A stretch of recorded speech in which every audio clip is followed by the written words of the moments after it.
Hello friends and welcome to G chemistry classes. तो हम name reaction का next lecture start करते हैं। ऑलमोस्ट 7 to 6 लेक्चर हम नेम रिएक्शन के ऑलरेडी डिस्कस कर चुके हैं, तो आज हम अगले लेक्चर को स्टार्ट करते हैं। देखिए, लास्ट लेक्चर में हमने पढ़ा था एरोमेटिक इलेक्ट्रोफिलिक सब्स्टिट्यूशन रिएक्शन के बारे में।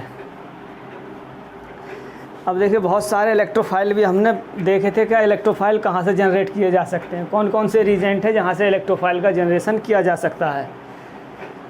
ठीक है, जैसे लास्ट रिएक्शन में हमने पढ़ा था डाईमेथिल एनिलीन, ये एक कंपाउंड था।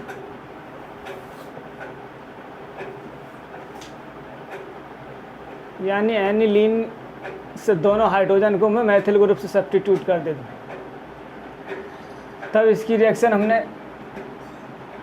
NaNO2 in the presence of acid जब कराई थी, तो इसकी मेटा और आर्थो पोजीशन पे पैरा और आर्थो पोजीशन पे क्या हुआ था, इलेक्ट्रोफिलिक सब्स्टिट्यूशन रिएक्शन हो गई थी। यहाँ से हमें इलेक्ट्रोफाइल का जनरेशन हुआ था। लेकिन अगर मैं इसके दोनों मैथिल ग्रुप को एनिलीन के साथ ही रिएक्ट कराऊँ, मान लो मैंने एनिलीन ही ले लिया है, ये रिएक्शन हम लास्ट क्लास में डिस्कस कर चुके हैं। देखिए, एनिलीन के केस में क्या होता है, क्योंकि इसके पास 2 हाइड्रोजन है, इजीली इसको क्या सब्स्टिट्यूट किया जा सकता है। यहाँ से हमें इलेक्ट्रोफाइल का जनरेशन होता है। यहाँ से हमें क्या मिलता है, NaNO2 in the presence of HCl क्या मिलता है, इलेक्ट्रोफाइल। जैसे एक फिर से देख लेते हैं। देखिए, Na सिंगल बॉन्ड O और single bond N double bond O in the presence of acid. HCl क्या है, एसिड। देखिए, सोडियम पे क्या रहेगा, पॉजिटिव चार्ज, और ऑक्सीजन पे क्या रहेगा, नेगेटिव चार्ज।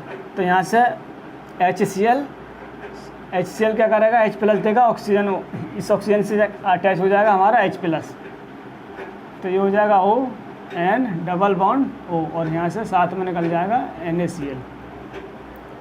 ठीक है, तो हम कहने का मतलब है, और साथ में वाटर भी प्रेजेंट है, एसिड अभी भी प्रेजेंट है सोल्यूशन में। ऑक्सीजन क्या करेगा, अपना लोन पेयर इधर पुश करेगा और ऑक्सीजन पे जाएगा नेगेटिव चार्ज, वहाँ से फिर से H+ ले लेगा, तो ये बचेगा, ये बनेगा हमारे पास O डबल बॉन्ड N और ये OH। ठीक है, ऑक्सीजन पे आ गया पॉजिटिव चार्ज। ये ऑक्सीजन क्या करे, इस पॉजिटिव, ये यहाँ से प्रोटॉन को निकाल ले और ऑक्सीजन का पॉजिटिव चार्ज क्या हो जाए, न्यूट्रल हो जाए। तो ऑक्सीजन डबल बॉन्ड N और ये OH2। ठीक है, ऑक्सीजन पे क्या आ गया, पॉजिटिव चार्ज। यहाँ से ये क्या बन गया, वाटर, गुड लिविंग ग्रुप है वाटर। यहाँ से H2 बाहर हो जाएगा, क्योंकि ऑक्सीजन के पास लोन पेयर है, अपने लोन पेयर पुश करेगा और वाटर मॉलिक्यूल बाहर हो जाएगा इस स्टेप में। तो हमें क्या, इलेक्ट्रोफाइल का जनरेशन हो जाएगा, ऑक्सीजन नाइट्रोजन के साथ ट्रिपल बॉन्ड, और ऑक्सीजन पे आ गया पॉजिटिव चार्ज। तो यहाँ से हमें ये इलेक्ट्रोफाइल मिलता है, कहने का मतलब ये था। ठीक है, ये हमें क्या मिल गया, यहाँ से इलेक्ट्रोफाइल। इस रिजेंट का सिर्फ यही काम था, इलेक्ट्रोफाइल का जनरेशन करना। अब हम इलेक्ट्रोफाइल हमारा क्या करेगा, एरोमेटिक रिंग। देखिए, हमारे पास है एनिलीन, ये ऑलरेडी, ठीक है, एनिलीन है, और ये ऑक्सीजन पर पॉजिटिव चार्ज है। अब देखिए, नाइट्रोजन क्या करेगा, अपने लोन पेयर रिंग के साथ डिलोकलाइज ना करने के बजाय क्या करेगा, ऑक्सीजन, नाइट्रोजन के पास लोन पेयर और सीधे नाइट्रोजन पर अटैक कर देगा, क्योंकि एरोमेटिसिटी क्या होती है, इससे डिस्टर्ब होती है। तो नाइट्रोजन क्या करेगा, डायरेक्ट अटैक कर देगा नाइट्रोजन पे। तो हमें ये देखने को मिलेगा, नाइट्रोजन और इधर 2 हाइड्रोजन लगे हैं एनिलीन, और जो ऑक्सीजन का पॉजिटिव चार्ज था वो न्यूट्रल हो गया। ठीक है, अगले स्टेप में क्या हो सकता है, नाइट्रोजन पे पॉजिटिव चार्ज आ गया।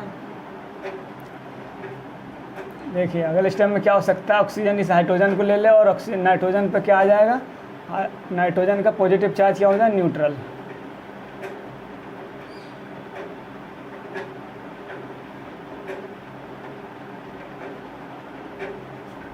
एक हाइड्रोजन क्या हो गया, शिफ्ट हो गया ऑक्सीजन पे पॉजिटिव चार्ज हो गया।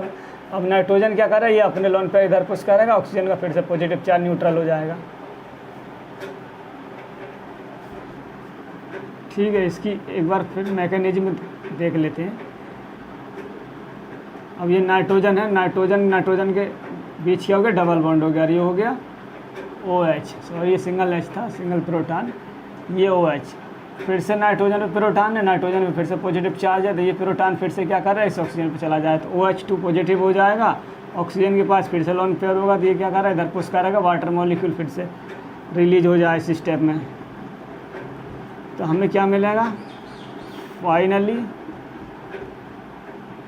नाइट्रोजन ट्रिपल बॉन्ड और इस नाइट्रोजन पर रहेगा पॉजिटिव चार्ज। तो यहाँ से हमें क्या मिल गया, देखिए benzene diazonium, benzene diazonium, nitrogen पे पॉजिटिव चार्ज है, और जो हमारा Cl माइनस था सोडियम के साथ, तो वो क्या करेगा, इसको काउंटर आयन की तरह, Cl माइनस क्या है, इसका काउंटर आयन, तो इसको हम क्या बोलते हैं, बेंजीन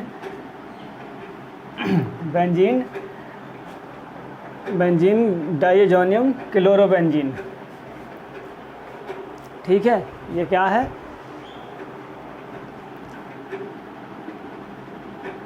बेंजीन डाईएजोनियम क्लोराइड, इसको हम कह सकते हैं बेंजीन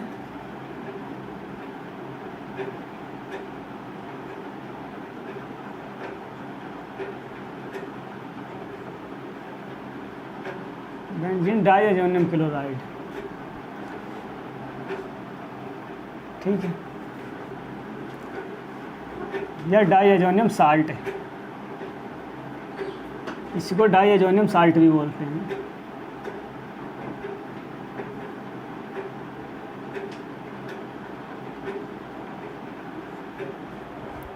तो कहने का मतलब है, अगर नाइट्रोजन के पास हाइड्रोजन है तो वहाँ इस तरीके से मैकेनिज्म होगी और हमें डाईएजोनियम साल्ट का फॉर्मेशन होगा। अगर मैथिल ग्रुप है तो सीधे क्या होगा, जो इलेक्ट्रोफाइल है हमारा आर्थ है, पैरा पोजीशन पर लग जाएगा, पैरा क्या होगा, मेजर प्रोडक्ट होगा, वो हम लास्ट लेक्चर में ऑलरेडी डिस्कस कर चुके हैं। तो इसको आगे बढ़ाते हुए एक और क्वेश्चन कर लेते हैं। देखिए एनिलीन की रिएक्शन में किसी और इलेक्ट्रोफाइल के साथ कराता हूँ, एरोमेटिक इलेक्ट्रोफिलिक सब्स्टिट्यूशन रिएक्शन, काफ़ी इंपॉर्टेंट है, बहुत सारी नेम रिएक्शन में यूज होती हैं। एक और मैंने कंपाउंड लिया एनिलीन की, मैंने इस बार क्या एक और इलेक्ट्रोफाइल के साथ रिएक्शन करा दी, NH2। इस बार इलेक्ट्रोफाइल क्या है, HNO3 and H2SO4, HNO3 and H2SO4। ये क्या है, देखिए इसकी मैकेनिज्म की अगर मैं बात करूं तो क्या होगी, इसको मैं रफ करता हूं यहाँ से। देखिए यहाँ से हमें क्या इलेक्ट्रोफाइल मिलता है, इसमें देखिए HNO3, अगर मैं इसकी पहले हम रिजेंट से हम इलेक्ट्रोफाइल का जनरेशन करते हैं, ऑक्सीजन डबल बॉन्ड O और जो लोन पेयर है उसके साथ ऑक्सीजन कोऑर्डिनेट है, और नाइट्रोजन पर रहेगा पॉजिटिव चार्ज, प्लस साथ में क्या है, H2SO4।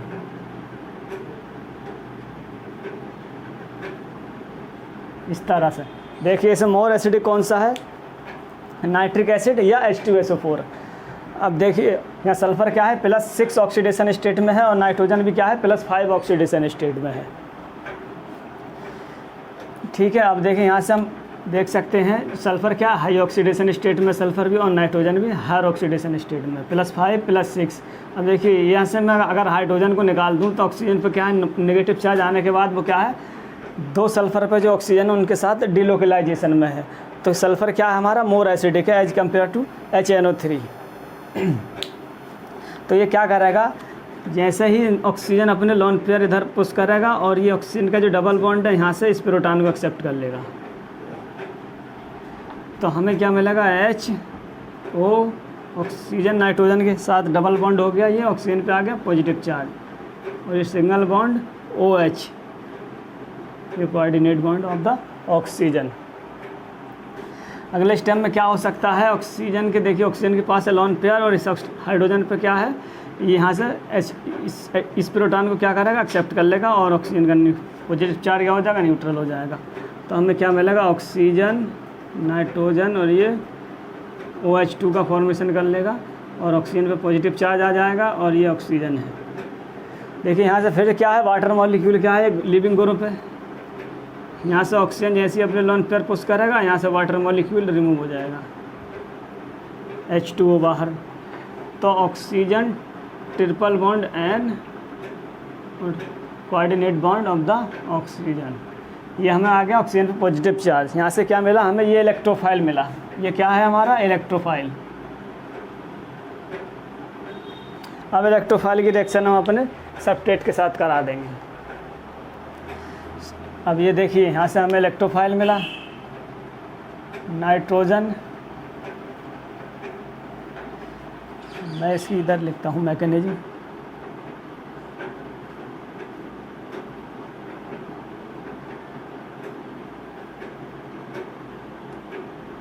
Plus nitrogen triple bond oxygen, oxygen में पॉजिटिव चार्ज रहेगा। अब नाइट्रोजन क्या कर रहा है, अपने इलेक्ट्रॉन इधर पुश कर रहा है, तो इसके आर्थो और पैरा पोजीशन पे क्या होगा, इलेक्ट्रॉन डेंसिटी को बढ़ाएगा। तो आर्थो पैरा पोजीशन क्या कर सकता है, इस इलेक्ट्रोफाइल पर अटैक कर सकता है। तो हमें दो प्रोडक्ट मिलेंगे एरोमेटिक इलेक्ट्रोफिलिक सब्स्टिट्यूशन रिएक्शन में। एक तो आर्थो वाला बनेगा NO2, साथ में पैरा वाला बनेगा।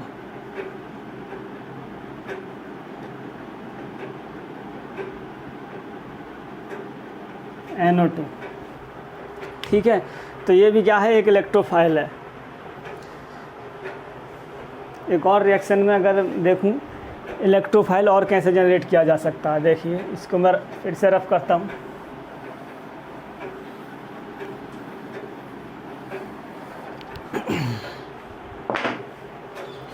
मान लीजिए मैंने इस बार ये कंपाउंड ले लिया,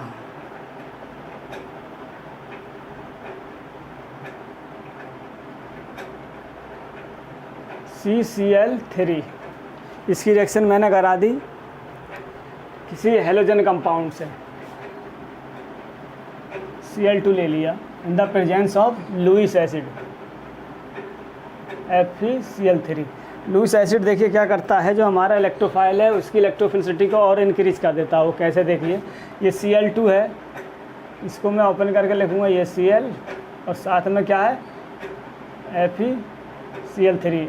आयरन के पास वैकेंट ऑर्बिटल है, फ्लोरीन क्या करेगा, इसके वैकेंट ऑर्बिटल में इलेक्ट्रॉन डालेगा, तो यहाँ से Cl और ये Cl और फ्लोरीन, Cl और आयरन के बीच क्या हो जाएगा, बॉन्ड बन जाएगा, और ये Cl3। तो आयरन पे आ जाएगा नेगेटिव चार्ज। यहाँ से जो इलेक्ट्रॉन थे ये वाले इलेक्ट्रॉन Cl बॉन्ड के, तो इस पे इस वाले क्लोरीन पे क्या आ जाएगा, पार्शियल पॉजिटिव चार्ज आ जाएगा, जिससे क्या होगा ये हमारा इलेक्ट्रोफिलिक सेंटर हो जाएगा। तो ये क्या है, एक इलेक्ट्रॉन विद ड्राइंग ग्रुप है, कार्बन पर 3 Cl लगे हैं, 3 Cl ग्रुप लगे हैं जैसे।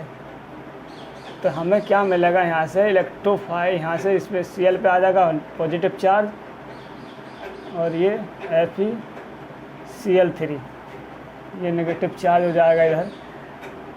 और इधर ये हमें कौन जो ग्रुप लगा है हमारा रिंग पे, वो क्या है, Cl3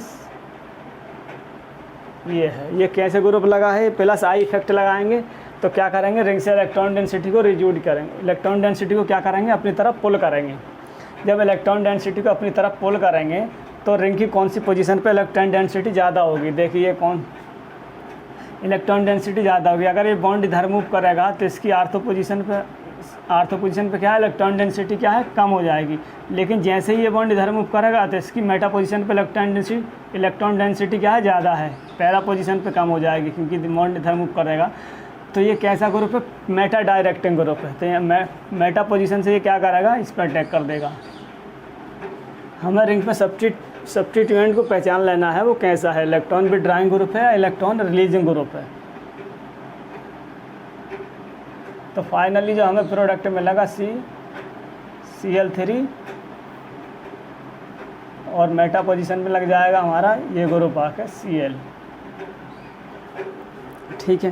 तो ये भी क्या है, एक एग्जांपल है इलेक्ट्रोफिलिक सब्स्टिट्यूशन रिएक्शन, ठीक है। बाकी रिएक्शन को जैसे जो अभी तक हमने रीजेंट पढ़े हैं उसमें एक देखिए क्वेश्चन और करते हैं। ये क्वेश्चन हमारे पास है, सबट्रेट है, ठीक। इस पे क्या किया मैंने, इस बार NO2 ग्रुप लगा दिया, ठीक है। नाइट्रोबेंजीन है, इसकी रिएक्शन मैंने करा दी in the presence of tin HCl। Tin HCl के क्या है, देखिए स्पेसिफिक रिजेंट है। टिन HCl क्या करता है, ये NO2 ग्रुप को रिड्यूस कर देता है। NO2 ग्रुप का क्या कर देता है, रिडक्शन। और किस में करेगा, एमीन में। ये क्या है, स्पेसिफिक रिजेंट है, NO2 ग्रुप को क्या करता है, एमीन में कन्वर्ट कर देता है। तो हमें नाइट्रोबेंजीन से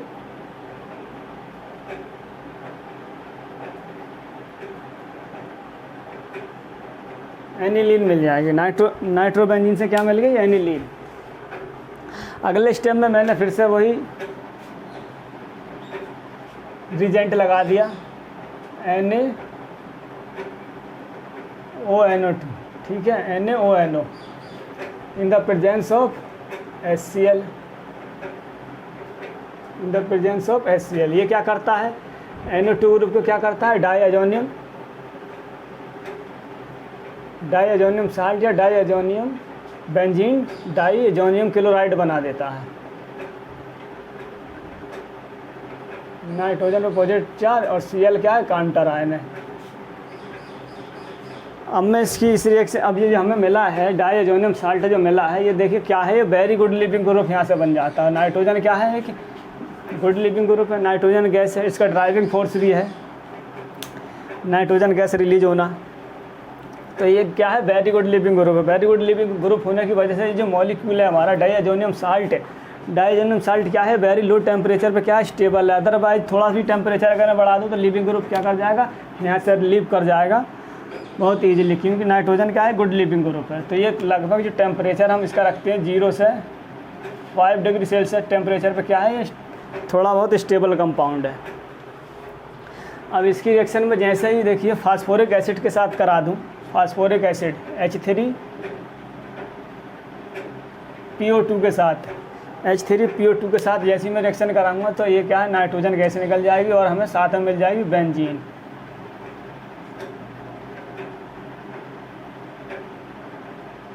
ये क्या है, स्पेसिफिक रिएजेंट है फास्फोरिक क्लोराइड, ठीक है,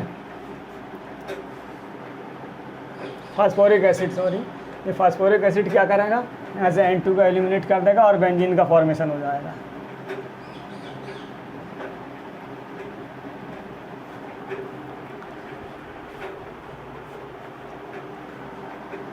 H3PO2, इसको अगर आप ओपन करके लिखना चाहते हैं तो ये होगा H3PO2।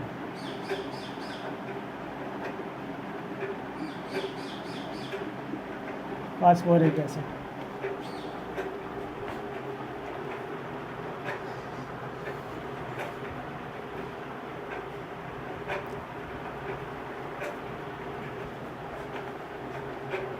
ठीक है। ये एक रिएक्शन थी, इसमें भी क्या है, थोड़ा पहले उसने क्या किया, पहले टिन HCl लगा दिया, NO2 को उसने NO2, ये याद रखना हमें, ये रिजेंट क्या काम करता है, NO2 ग्रुप को एमीन में कन्वर्ट कर देता है, ठीक है। नाइट्रोबेंजीन को क्या बना दिया, एनिलीन। उसके बाद बाकी वही सेम रिएक्शन है।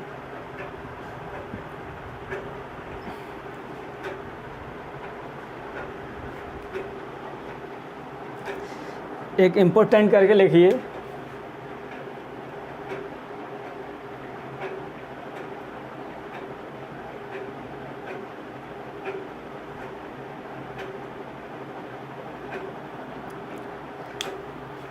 इम्पोर्टेंस में है, देखिए yellow ammonium sulphide. Yellow ammonium sulphide क्या है, एक कीमो सेलेक्टिव रिजेंट है। येलो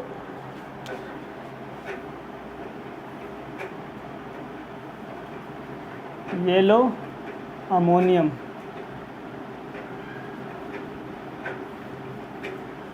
सल्फाइड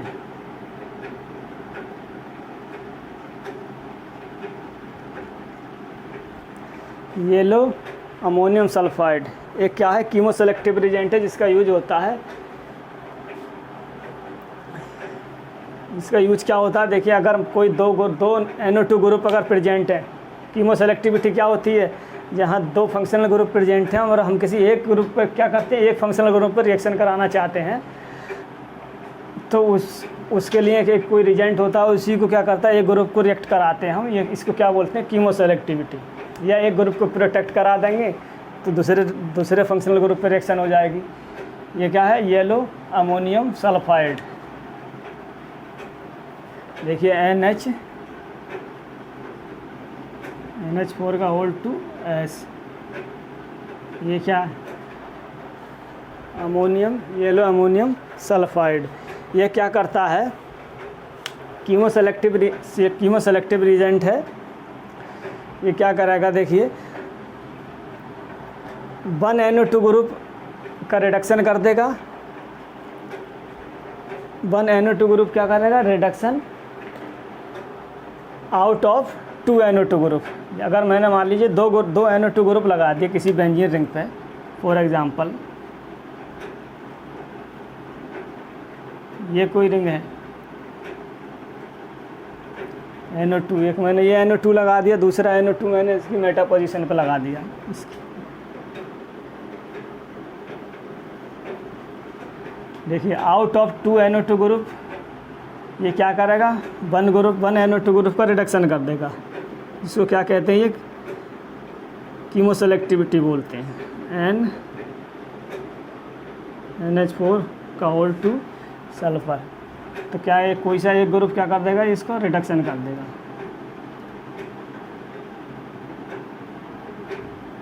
NH2 और एक क्या है, NO2 में रहेगा। ठीक है, ये कीमो सेलेक्टिव रिजेंट है। अब थोड़ा डिस्कशन कर लेते हैं। अब ये तो थी हमारी electrophilic general information about the aromatic electrophilic substitution reaction के बारे में। अब थोड़ा डिस्कशन करेंगे कार्बीन के बारे में, कार्बीन का फॉर्मेशन और कार्बीन की रिएक्शन के बारे में। ठीक है, कुछ डिस्कशन कर लेते हैं कार्बीन के बारे में।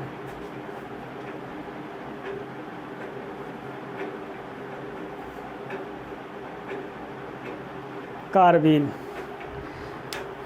देखिए हमने कार्बोकैटायन जैसे पढ़ते हैं, कार्बोनायन पढ़ते हैं, और कार्बीन में ये सब क्या है, इंटरमीडिएट है।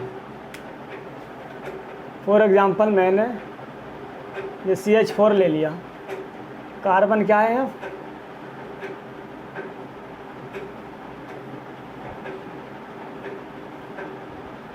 4 कोऑर्डिनेट है।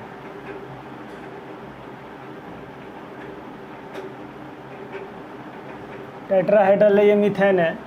मान लीजिए कार्बन के पास, देखिए कार्बन की अगर मैं इलेक्ट्रॉनिक कन्फिग्रेशन करूं, आउटर मोस्ट सेल में कितने इलेक्ट्रॉन होते हैं इसके, 2s2 और 2p2। तो s में 2 इलेक्ट्रॉन है और p में 2 इलेक्ट्रॉन है। तो हाइड्रोजन क्या करेगा, इसके अगर ये 4 बॉन्ड बनाए तो मुझे क्या करेगा, ये ग्राउंड स्टेट है इसका, मुझे एक्साइटेड स्टेट में ले जाने के लिए इसमें क्या करेगा, मैं क्या करूँगा, एक इलेक्ट्रॉन इसका एक्साइट करा के p ऑर्बिटल में पहुँचा दूँगा। 2 ऑलरेडी हैं और एक इलेक्ट्रॉन यहाँ पहुँच गया। अब क्या करेगा, हाइड्रोजन इसके साथ बॉन्ड बना ले अपने एक इलेक्ट्रॉन से, दूसरे इलेक्ट्रॉन से क्या कर रहा है, हाइड्रोजन इसके साथ बॉन्ड बना ले।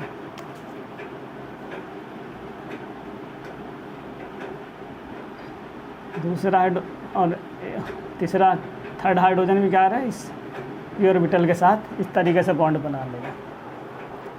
अब देखिए कार्बोकैटायन की अगर मैं बात करूं, मान लीजिए मैंने कोई ऐसा ग्रुप लगा दिया, अगर यहाँ से ही मैं कोई ऐसा ग्रुप लगा है इस हाइड्रोजन को, हाइड्रोजन की जगह मान लीजिए Cl लगा दिया मैंने, Cl क्या कर रहा है, दोनों ही इलेक्ट्रॉनों को लेकर निकल जाए, तो कार्बन के पास क्या हो जाएगा, इम्पिटी ऑर्बिटल बनेगा। यहाँ से क्या बचेगा, इम्पिटी ऑर्बिटल। तो कार्बन के पास CH3 इम्पिटी ऑर्बिटल है, इलेक्ट्रॉन लेकर Cl निकल गया, तो क्या आ जाएगा, कार्बन में पॉजिटिव चार्ज आ जाएगा। ये क्या है, इम्पिटी ऑर्बिटल। तो कार्बन के टोटल इलेक्ट्रॉन कितने हैं, 2, 4, 2, 6। इस कार्बोकैटायन की अगर मैं बात करूं तो ये क्या है, 6 इलेक्ट्रॉन स्पीसीज है। क्या है इसका ऑक्टेट, इनकम्प्लीट है। तो क्या मोर रिएक्टिव है, इंटरमीडिएट है। दूसरी मैं बात करूं, अगर यहीं से ये ग्रुप है, मान लो मैंने ये कोई ऐसा ग्रुप लगा दिया है, हाइड्रोजन था, ठीक है, ये हाइड्रोजन क्या करे, मैंने इसको बेस के साथ जैसे ट्रीट कराऊंगा, बेस क्या करेगा, यहाँ से प्रोटॉन को निकालेगा और दोनों हाइड्रोजन क्या करे, अपने दोनों इलेक्ट्रॉन छोड़ कर निकल जाए। तो कार्बन के पी ऑर्बिटल में 2 इलेक्ट्रॉन रहेंगे, तो इसका ऑक्टेट क्या है, ऑक्टेट क्या है इसका, इस बार कंप्लीट है। लेकिन हमें क्या मिलेगा, कार्बन पे क्या आ जाएगा, CH3 और कार्बन पे आ जाएगा नेगेटिव चार्ज, क्योंकि दोनों इलेक्ट्रॉन प्रोटॉन छोड़ गया है इस ऑर्बिटल में। और एक पॉसिबिलिटी क्या हो सकती है, देखिए कार्बीन का फॉर्मेशन कैसे होता है। कार्बीन देखिए, अगर मैं मान लीजिए मैंने ये CH2 है और ये हाइड्रोजन है, ये Cl है, मान लीजिए यहाँ से मैंने बेस के साथ इसको ट्रीट करा दिया, ये दोनों हाइड्रोजन इसे छोड़ कर निकल जाए तो कार्बन पे आ जाएगा नेगेटिव चार्ज। मान लीजिए वो इस ऑर्बिटल में नेगेटिव चार्ज आ गया, दोनों इलेक्ट्रॉन इस ऑर्बिटल में छोड़ गया। अगले स्टेप में क्या हो सकता है, Cl जो बॉन्डेड इलेक्ट्रॉन इस वाले ऑर्बिटल के साथ मान लीजिए बनाए हुए था, तो Cl इन दोनों इलेक्ट्रॉनों को लेकर निकल जाए तो एक ऑर्बिटल क्या हो जाएगा, इसके पास एम्प्टी हो जाएगा। तो ये भी क्या है, 6 इलेक्ट्रॉनिक स्पीसीज है, तो इसको कह सकते हैं कार्बीन है। ये क्या है, कार्बन आयन। और ये क्या हो गया हमारा, कार्बीन।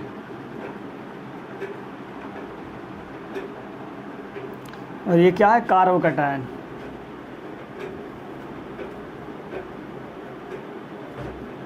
और फ्री रेडिकल कैसे फॉर्म हो सकता है, मान लीजिए कार्बन, ये इसके पास हाइड्रोजन और कार्बन क्या है, एक एक इलेक्ट्रॉनों के साथ कोवैलेंट बॉन्ड बनाया है, ठीक है। एक इलेक्ट्रॉन कार्बन के पास चला जाए और अपना एक इलेक्ट्रॉन हाइड्रोजन लेकर निकल जाए, तो इसके एक ऑर्बिटल में क्या है, एक ऑड इलेक्ट्रॉन बच जाएगा। तो यहाँ से हमें क्या स्पीसीज मिलेगी, अगर मैं उसकी बात करूँ फ्री रेडिकल की, CH3 फ्री रेडिकल, तो ये फ्री रेडिकल हो गया और ये क्या हो गया, कार्बीन हो गया। तो इस पे देखिए कार्बीन क्या होती है, वेरी अनस्टेबल होती है due to the incomplete of the octet. Octet इसका क्या है, इनकम्प्लीट है। आउटर मोस्ट सेल में टोटल इलेक्ट्रॉन कितने, 6 इलेक्ट्रॉन है। तो इसके पास अभी भी एक वैकेंट ऑर्बिटल है, जिससे ये क्या बिहेव कर सकता है, इलेक्ट्रोफाइल की तरह रिएक्ट कर सकता है, क्योंकि अभी इसका ऑक्टेट इनकम्प्लीट है। इसके ऑक्टेट में कितने, 6 इलेक्ट्रॉन है।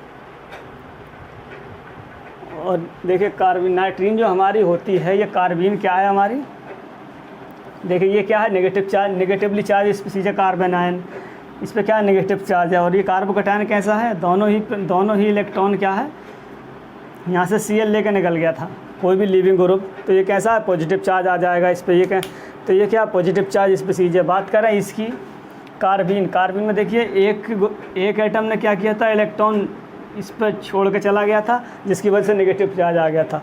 अगला Cl ने क्या किया था, Cl इलेक्ट्रॉन लेकर निकल गया था, जो पॉजिटिव चार्ज है वो न्यूट्रल हो गया। तो कार्बन हमारे क्या होते हैं, न्यूट्रल स्पीसीज है ये।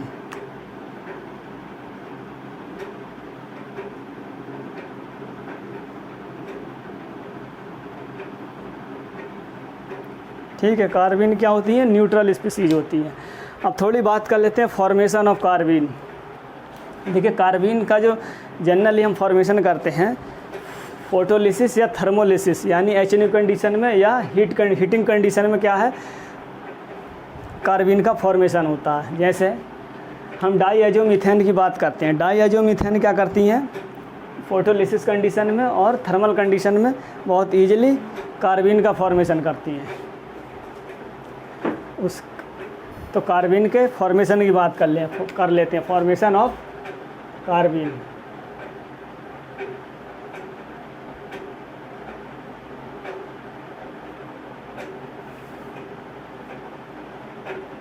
तो कार्बन हम किससे फॉर्म कर रहे हैं, डाईएजोमीथेन से। ठीक है, फोटोलिसिस या थर्मोलिसिस HNO कंडीशन में या HNO या थर्मल कंडीशन में क्या कर सकते हैं हम, डाईएजोमीथेन। डाईएजोमीथेन के बारे में देखें, डाईएजोमीथेन क्या होता है, ये CH2 सिंगल बॉन्ड और ये नाइट्रोजन पे आ गया पॉजिटिव चार्ज और कार्बन पे नेगेटिव चार्ज। और क्या हो सकता है, अगर ये नेगेटिव चार्ज इधर मूव कर जाए और ये बॉन्ड इधर मूव कर जाए तो इधर फिर नाइट्रोजन क्या हो जाएगा, इसका रिजोनेटिंग स्ट्रक्चर बन सकता है। देखिए CH2 double bond and double bond N, इस नाइट्रोजन में नेगेटिव चार्ज आ जाएगा, इस पर फिर से पॉजिटिव चार्ज रहेगा। तो कहने का मतलब है जो हमारा डाईएजोमीथेन होता है, देखिए यहाँ से ये क्या कर रहा है, कार्बन पर नेगेटिव चार्ज है, तो यहाँ से ये न्यूक्लियोफाइल की तरह भी रिएक्ट कर सकता है। और अगर कोई हमारे पास न्यूक्लियोफाइल है तो वो इस कार्बन पर अटैक कर देगा और इधर इलेक्ट्रोफाइल की तरह भी रिएक्ट कर सकता है कार्बन, जो डाईएजोमीथेन है। तो diazomethane react as a nucleophile as well as electrophile. ठीक है, तो हम इसको क्या बोलते हैं, देखिए अगर कोई मैंने न्यूक्लियोफाइल ले लिया, इलेक्ट्रोफाइल यहाँ से ले लिया, तो ये क्या करेगा, ये जो कार्बन का नेगेटिव चार्ज है वो न्यूक्लियोफाइल इलेक्ट्रोफाइल पर अटैक कर जाएगा। अगर मैंने कोई न्यूक्लियोफाइल ले लिया तो वो क्या करेगा, कार्बन पर अटैक कर जाएगा। तो यहाँ से ये कैसे रिएक्ट करेगा, इलेक्ट्रोफाइल की तरह, और ये कैसे रिएक्ट करेगा, न्यूक्लियोफाइल की तरह। तो डाईएजोमीथेन दोनों की तरह रिएक्ट करता है, इसलिए हम इसको क्या बोलते हैं, एम्बीफाइल, यानी कि इसको क्या बोलते हैं, एम्बीफाइल की तरह रिएक्ट करता है। इसी को हम क्या बोलते हैं, एम्बीफाइल। जो न्यूक्लियोफाइल और इलेक्ट्रोफाइल की तरह रिएक्ट करते हैं उन्हीं को हम क्या बोलते हैं, एम्बीफाइल। जो अभी मैंने बात बोली है उसको आप नोट्स में लिख सकते हैं। देखिए डाईएजोमीथेन दोनों की तरह रिएक्ट करता है, nucleophile as well as electrophile. ये क्या है, एक एम्बीफाइल।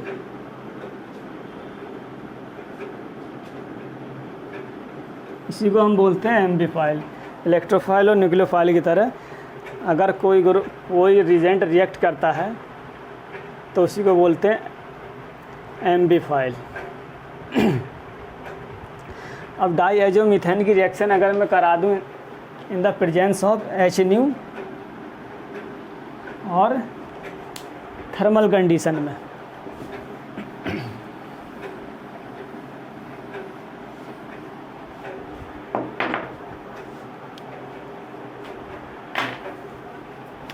देखिए मैंने डाईएजोमीथेन ले लिया यहाँ,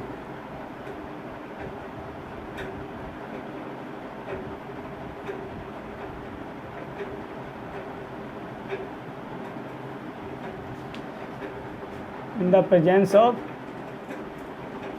HNU और थर्मल कंडीशन, फोटोलिसिस या थर्मोलिसिस। फोटोलिसिस या थर्मोलिसिस में इसका करा दूं तो मुझे कार्बीन मिल जाएगी। देखिए कैसे, ये नाइट्रोजन पे नेगेटिव चार्ज है और ये बॉन्ड इधर मूव कर जाएगा। वही इसकी रिजोनेटिंग स्ट्रक्चर ये हो सकती है ना, CH2 माइनस चार्ज और ये पॉजिटिव चार्ज। अगले स्टेप में क्या हो सकता है, जैसे कार्बन का फॉर्मेशन हमने अभी पढ़ा था मीथेन से, अब ये क्या हो सकता है, नाइट्रोजन दोनों इलेक्ट्रॉन लेकर निकल जाए, तो इस पर क्या हो जाएगा, ये हमें मिलेगा यहाँ से CH2, ये हमारा कार्बन मिला, और ये N2। यानी अब कार्बन के पास क्या है, एक एम्प्टी ऑर्बिटल है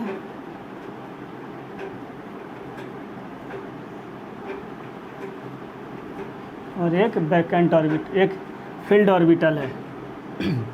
अब देखिए ये तो हमें कार्बन मिल गया, ये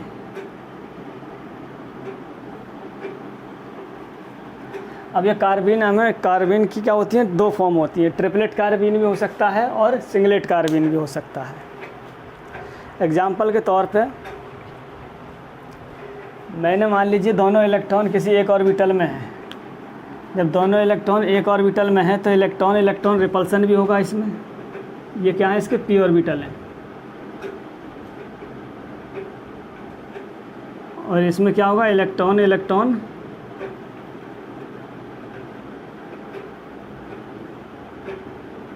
रिपल्सन होगा, और इलेक्ट्रॉन बॉन्ड पेयर, मतलब लॉन पेयर है, ये lawn pair bond pair repulsion भी हो सकता है इसमें, लॉन पेयर बॉन्ड पेयर।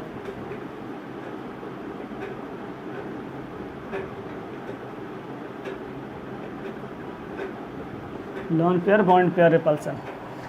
और इसकी मैं मल्टीप्लिसिटी की बात करूं, देखिए ये कैसी एल्कीन है, जो हमारे एस की वैल्यू क्या है, एक इलेक्ट्रॉन अप है तो एक डाउन है, तो एस की वैल्यू क्या होगा, 0। मल्टीप्लिसिटी निकालोगे 2s+1 से, फार्मूला होता है s की वैल्यू 0 है, 0 पुट कीजिए +1, ये वैल्यू हो गई, ये 0 हो गई +1, मल्टीप्लिसिटी आ गई 1। तो यानी ये कैसी कार्बीन है? Singlet carbene.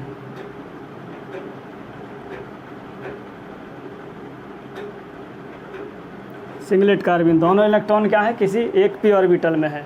तो ट्रिपलेट कार्बीन क्या हो सकती है? देखिए कार्बन,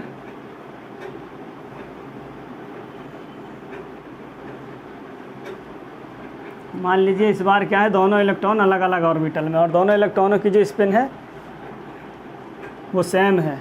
तो ये क्या हो सकता है? देखिए अब इलेक्ट्रॉन रिपल्सन भी कम है इसमें, और इलेक्ट्रॉन लॉन पेयर जो है इसमें ये क्या है? लॉन पेयर है, और ये क्या? Bond pair. Lawn pair bond pair repulsion भी कम है।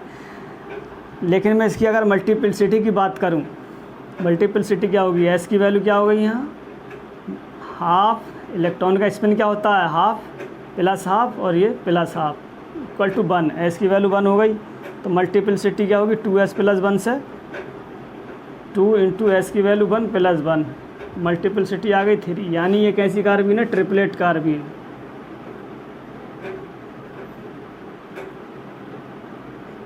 ये क्या है? Triplet carbene. अगर मैं इस जनरली में बात करूं ट्रिपलेट और सिंगलेट कार्बीन में, इस जो हमें दिख रही है सिंगलेट और ट्रिपलेट कार्बीन में कौन ज़्यादा स्टेबल है? देखिए जो ट्रिपलेट कार्बीन है, triplet carbene are more stable than singlet carbene. Reason हम पढ़ चुके हैं, lone pair bond pair repulsion और इलेक्ट्रॉन रिपल्सन। इसमें इलेक्ट्रॉन रिपल्सन भी नहीं है, इलेक्ट्रॉन अलग अलग ऑर्बिटल में है।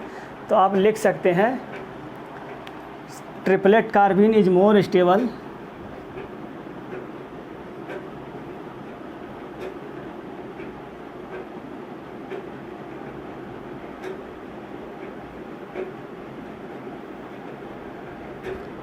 Then singlet carbene.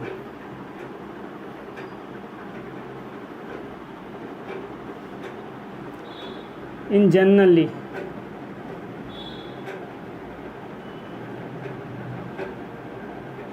हमेशा नहीं बोला मैंने, इन जनरली। देखिए वो कंडीशन पे डिपेंड करेगा, जो हाइड्रोजन है सब्स्टिट्यूट लगा है वो कौन सा है। अगर इलेक्ट्रॉन विड्राइंग ग्रुप है या इलेक्ट्रॉन रिलीजिंग ग्रुप है, सब्स्टिट्यूएंट पे भी डिपेंड करेगा कि हमारा कौन सा कार्बीन स्टेबल है और कौन सा लेस स्टेबल है, उसको पढ़ेंगे। फ़िलहाल जो ये कार्बीन है उसमें मैंने बता दिया इसमें कौन स्टेबल होगा। Generally triplet carbene is more stable than singlet carbene.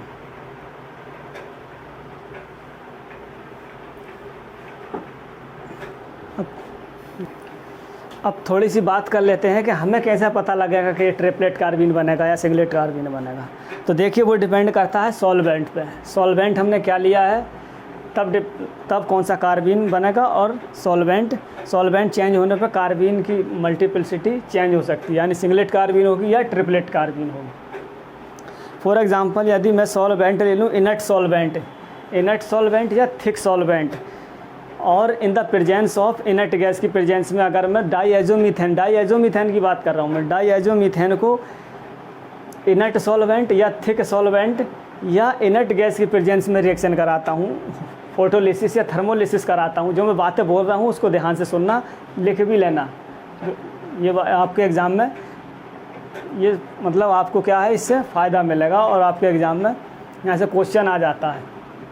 देखिए थर्मोलिसिस या फोटोलिसिस जब हम कराते हैं डाईएजोमीथेन का इन the presence of inert gas, जैसे आर्गन है और हीलियम है, आर्गन है और इनर्ट सॉल्वेंट या थिक सॉल्वेंट की प्रेजेंस में, तो जनरली हमें क्या मिलता है? ट्रिपलेट कार्बीन का फॉर्मेशन होता है। जैसे फॉर एग्जांपल मैंने डाईएजोमीथेन ले लिया, डाईएजोमीथेन CH2 नेगेटिव चार्ज और ये पॉजिटिव चार्ज, इसकी रिएक्शन मैंने HNO कंडीशन में या थर्मल कंडीशन में जब मैं इसको रिएक्ट कराता हूँ इन the presence of inert solvent की प्रेजेंस में या थिक सॉल्वेंट की प्रेजेंस में। इनर्ट सॉल्वेंट क्या हो सकता है? देखिए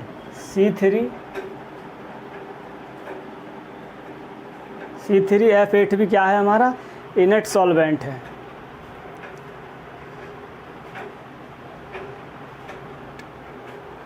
इसको क्या है ये C3F8 फ्लोरिनेटेड फ्लोराइड, ठीक है, फ्लोरिनेटेड हाइड्रोकार्बन है ये, fluorinated F8 fluorinated hydrocarbon.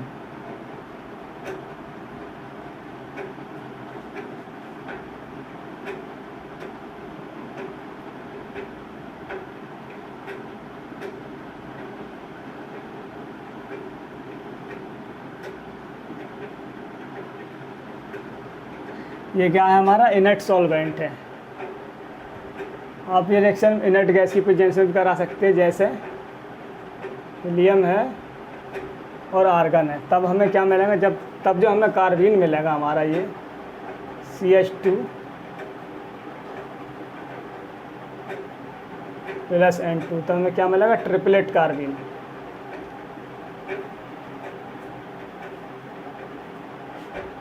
Triplet carbene का फॉर्मेशन होगा यहाँ से।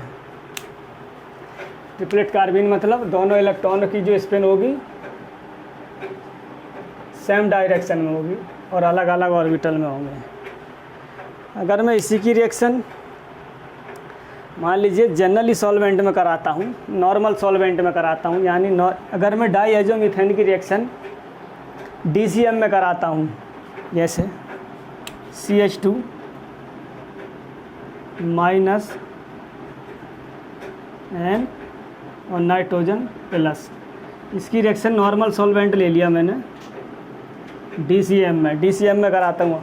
अब वो DCM मत समझ लेना, ये DCM है डाईक्लोरोमीथेन, वो DCM में मत करा लेना ये रिएक्शन को। कभी डाईएजोमीथेन को आप DCM में ले जाकर बैठ जाएं और बोलें साहब अब सिंगलेट कार्बन का फॉर्मेशन होगा। ये DCM क्या है, डाईक्लोरोमीथेन है, यानी CH2Cl2, तब हमें क्या मिलेगी, सिंगलेट कार्बन का फॉर्मेशन होगा CH2। दोनों इलेक्ट्रॉन क्या होंगे, एक ही ऑर्बिटल में होंगे, स्पिन अपोजिट हो जाएगा, और ये N2, ये क्या है हमें, सिंगलेट कार्बन।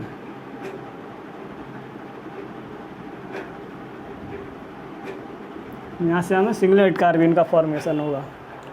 तो कहने का मतलब है ये सॉल्वेंट पे डिपेंड करता है कि कार्बन डाईएजोमीथेन की बात करते हैं। डाईएजोमीथेन की अगर हम बात करें तो सॉल्वेंट पर अगर हमने सॉल्वेंट ले लिया इनर्ट सॉल्वेंट, जो कि मैं आपको बता चुका हूँ, तब ट्रिपलेट कार्बन का फॉर्मेशन होगा, और सॉल्वेंट चेंज करने पर कब सिंगलेट कार्बन का फॉर्मेशन होगा। तो ये थी कार्बन के बारे में कुछ बेसिक जानकारी। तो आज की क्लास ज़्यादा लंबी हो जाएगी, लेक्चर को आज की क्लास में यहीं रोकते हैं, मिलते हैं नेक्स्ट क्लास में। कार्बन के बारे में और पढ़ेंगे, उसके बाद नेम रिएक्शन की जो मोस्टली नेम रिएक्शन पर उस पर पहुँच जाएंगे। ये तो थोड़ी बेसिक मैकेनिज्म के बारे में जानकारी होनी चाहिए, तभी नेम रिएक्शन को हम ईजिली अच्छे से समझ पाएंगे। तो नेक्स्ट लेक्चर में मिलते हैं, नेक्स्ट लेक्चर में थोड़ा बहुत कार्बन और पढ़ेंगे। Thank you for watching.